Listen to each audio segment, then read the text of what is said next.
की है।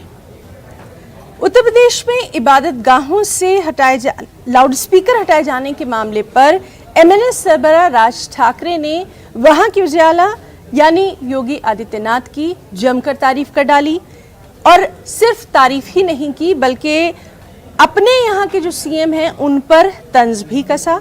उन्होंने ट्वीट किया और अपने ट्वीट में लिखा कि इबादत गाहों बिलखुसूस मस्जिदों से लाउडस्पीकर हटाने को लेकर योगी हुकूमत को तहे दिल से मुबारकबाद। बदकिस्मती से महाराष्ट्र में कोई योगी नहीं बल्कि भोगी है। ख्याल रहे कि यूपी हुकूमत ने इबादत गाहों को लाउडस्पीकर के इस्तेमाल पर खास हिदायत जारी करते हुए आवाज पर कंट्रोल करने को कहा है। हिदायत के मुताबिक इबादत गाहों के अहाते से आवाज बाहर नहीं जानी चाहिए।